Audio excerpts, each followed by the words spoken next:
ഈ കഴിഞ്ഞ സർക്കാരിൻ്റെ കാലത്ത് ഇതൊരു പ്രധാനപ്പെട്ട ആ സർക്കാരിൻ്റെ പ്രാഥമിക പരിഗണനയുള്ള ഒരു കാര്യമായിരുന്നു ചൂരൽമലയിലെ പുനരധിവാസം. അതിൻ്റെ ഗുണഫലങ്ങൾ അവിടെ ഉണ്ടാവുകയും ചെയ്തിട്ടുണ്ട്. പക്ഷേ ഈ സർക്കാർ വന്നപ്പോഴേക്ക് ആ കാര്യങ്ങൾ മോശം നിലക്കാണ് പോകുന്നതെന്ന കാര്യത്തിൽ സംശയമില്ല എന്ന് എനിക്ക് തോന്നുന്നു. മാത്രമല്ല അവിടെ വീട് നിർമ്മിച്ച് നൽകാമെന്ന് പറഞ്ഞാൽ യൂത്ത് കോൺഗ്രസിൻ്റെ കാര്യം നമുക്കറിയാം, അത് ഒന്നും സംഭവിച്ചിട്ടില്ല. അപ്പോൾ യൂത്ത് കോൺഗ്രസും അതിനോടെടുത്ത നിസ്സംഗ സമീപനം തന്നെയാണ് ഈ സർക്കാർ എടുക്കുന്നത് എന്നൊരു വിമർശനത്തിനുള്ള സമയമായിട്ടുണ്ടോ? തീർച്ചയായും. ഇപ്പോൾ ഒരു സർക്കാർ മാറി വേറൊരു സർക്കാരൊക്കെ വരുമ്പോൾ സ്ഥലം മാറ്റങ്ങളൊക്കെ സ്വാഭാവികമാണ്. ആ നിലയ്ക്ക് അവർക്ക് വിശ്വാസമുള്ള കൂടുതൽ അവർക്ക് ഇടപഴകാൻ കൂടുതൽ അടുപ്പമുള്ള ആളുകളെയൊക്കെ മാറ്റിവെക്കും. പിന്നെ അവരുടെ പദ്ധതികൾ നടപ്പാക്കാൻ, അവരുടെ ആലോചനകൾ നടപ്പാക്കാൻ തക്കവണ്ണം ഉള്ള ഉദ്യോഗസ്ഥരെന്ന് അവർ കരുതുന്നവരെ കൊണ്ടുവരും. ഇതൊക്കെ ചെയ്യും. ഇക്കാര്യത്തിൽ എന്ത് താല്പര്യമാണ് പ്രവർത്തിക്കുക എന്നുള്ളത് എനിക്ക് മനസ്സിലാവുന്നില്ല. ആ മുണ്ടക്കൈ ചൂരൽമല പദ്ധതിക്ക് CEO ഇല്ലാതെ ഒരു മാസം പോകുന്ന സാഹചര്യമൊക്കെ ഉണ്ടാകുന്നത് എങ്ങനെയാണ്? ഒരു കാരണവശാലും അങ്ങനെ ഉണ്ടായിക്കൂടല്ലോ. അത് അവിടെയൊക്കെ ആ തരത്തിലുള്ള ഒരു സമീപനം സ്വീകരിച്ചത് സർക്കാരിൻ്റെ ഭാഗത്തു നിന്ന് വന്ന ആ സമീപനം വളരെ നിരാശാജനകവും ഖേദകരവുമാണ്. അങ്ങനെ ഉണ്ടാവാൻ പാടില്ലായിരുന്നു. മാത്രമല്ല, നമുക്ക് അതായത് കേരളത്തിൻ്റെ മൊത്തം ശ്രദ്ധയുള്ള, കേരളം മൊത്തം ആഗ്രഹിക്കുന്ന, കേരളം മൊത്തം ഒറ്റക്കെട്ടായി ഒപ്പം നിൽക്കുന്ന ഒരു പദ്ധതിയായിരുന്നു അവിടുത്തെ ടൗൺഷിപ്പ് എന്ന് പറയുന്നത്. ആ ടൗൺഷിപ്പിൻ്റെ പൂർത്തീകരണം കാണാനായിട്ട് ആളുകൾ അവിടേക്ക് ഒഴുകിയെത്തിയത് എന്തുകൊണ്ടാണ്? ആളുകൾ ഹൃദയം അവിടെ ജീവിക്കുന്ന ആളുകൾക്ക് അങ്ങനെ കേരളത്തിലെ ആളുകൾ കൊടുത്തിരിക്കുന്നു എന്നുള്ളത് കൊണ്ടാണ്. പക്ഷേ ആ കാര്യത്തിൽ ഈ ഉദാസീന സമീപനം സ്വീകരിക്കുന്നത് ശരിയല്ല. കുറേ കൂടി ചിട്ടയോടെ വേഗതയോടെ അവിടുത്തെ പുനരധിവാസ പദ്ധതികൾ പൂർത്തിയാക്കേണ്ടതുണ്ട്. ഇപ്പം മുൻ സർക്കാരിനൊക്കെ എണ്ണി പറയുമ്പോൾ ഇരു സർക്കാരുകൾക്കും പല വീഴ്ചകളും ഒക്കെ പറയാനൊക്കെ നമുക്കുണ്ടാവും. പക്ഷേ പ്രഥമ പരിഗണന അവിടുത്തെ പുനരധിവാസത്തിന് എന്നുള്ള ഒരു മൂഡ് എങ്കിലും ഈ സംസ്ഥാനത്തിന് മുന്നിൽ ക്രിയേറ്റ് ചെയ്യാൻ കഴിഞ്ഞ സർക്കാരിന് കഴിഞ്ഞിരുന്നു. ആ നിലയ്ക്ക് തന്നെ പ്രവർത്തനങ്ങൾ മുന്നോട്ട് കൊണ്ടുപോവുകയും ചെയ്തു.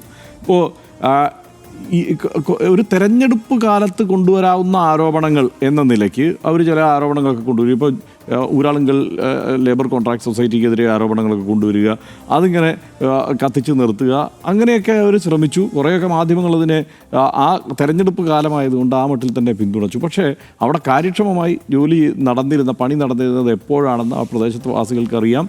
അവിടെ പോയി നിരന്തരം റിപ്പോർട്ട് ചെയ്യുന്ന മാധ്യമങ്ങൾക്കറിയാം, മാധ്യമപ്രവർത്തകർക്കറിയാം അവിടുത്തെ സ്ഥിതി എന്താണ് എന്നുള്ളത്.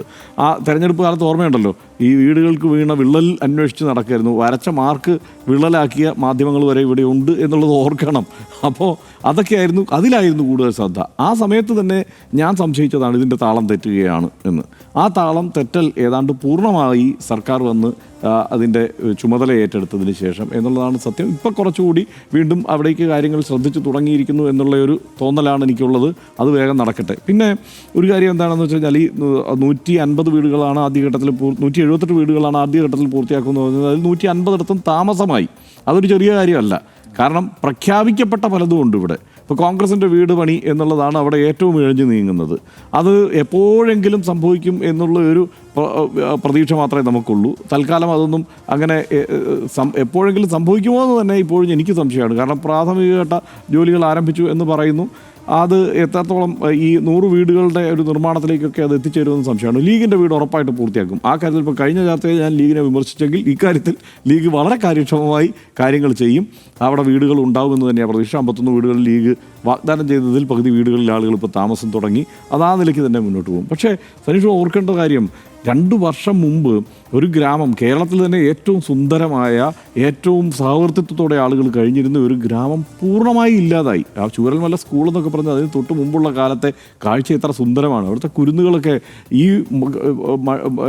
മലവെള്ളപ്പാച്ചിലിൽ ഒലിച്ചുപോയി, ഉരുൾപൊട്ടലിൽ ഒലിച്ചുപോയി എന്ന് പറയുമ്പോൾ എത്ര സങ്കടകരമായ ഒരവസ്ഥയാണ്. അപ്പോൾ ആ ഒരു കേരളത്തിൽ ഏതെങ്കിലും ഒരു സ്ഥലത്തല്ല, രാജ്യത്തെ ഏതെങ്കിലും ഒരു സ്ഥലത്ത് ഈ മട്ടിൽ ഒരു പ്രദേശം ഇല്ലാതാകുക എന്നുള്ളത് അപൂർവം സംഭവിക്കുന്നതാണ്. ഇവിടെ കേരളത്തിൽ ആദ്യമായി സംഭവിച്ചിട്ടുള്ളതാണ് അങ്ങനെ ഒരു കാര്യം.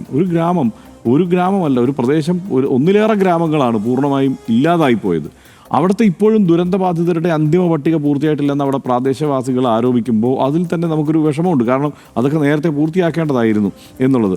ഇപ്പോൾ അത് മാത്രമല്ല, ഈ പറഞ്ഞതുപോലെ പട്ടികയ്ക്ക് പുറത്തു പോയ ഇപ്പോൾ ദുരന്തബാധിത go zone, no go zone എന്നൊക്കെ പറഞ്ഞിട്ട് തിരിച്ചു കഴിഞ്ഞപ്പോൾ അതിനകത്ത് കുറേ ആളുകൾ പുറത്തായിട്ടുണ്ടെന്ന് പറയുന്നത് ഞാൻ നോക്കി. അതിനകത്ത് ഏതാണ്ട് ഒരു 80 കുടുംബങ്ങളോളമാണ് അങ്ങനെ പുറത്തായി എന്ന് പറയുന്നത്. ഞാൻ അവരെ കൂടി പരിഗണിക്കേണ്ടതുണ്ട്. അങ്ങനെ പുറത്തായി എന്നും ആ ദുരന്തം ബാധിച്ചിട്ടുണ്ട് എന്നുള്ളത് ആ നാട്ടുകാർ ഒരുമിച്ച് നിന്ന് പറയുന്ന ആളുകളെ കൂടി ഉൾപ്പെടുത്തി തന്നെ വേണം ഈ പുനരധിവാസ പദ്ധതി ഇനി മുമ്പോട്ട് പോകാൻ.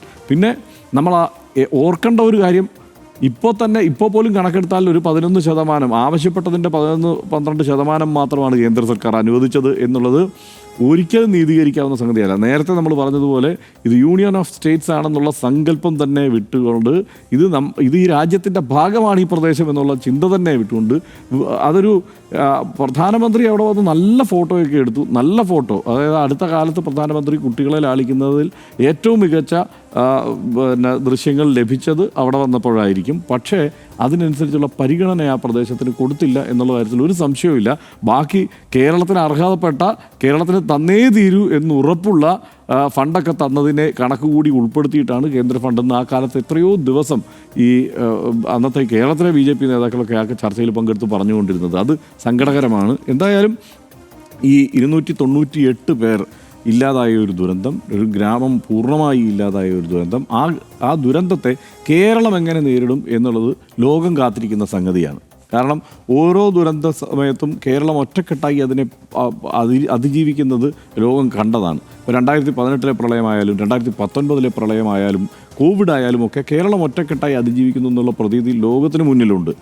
ആ തോന്നൽ അല്ലെങ്കിൽ കേരളത്തിൻ്റെ ആ വ്യത്യസ്തത ഇല്ലാതാക്കുന്ന തരത്തിലേക്ക് ഇതിൻ്റെ ഈ പുനരധിവാസ പ്രവർത്തനങ്ങളെ എത്തിക്കാതിരിക്കുക എന്നുള്ളതാണ് സർക്കാർ ഇനി ആലോചിക്കേണ്ടത്.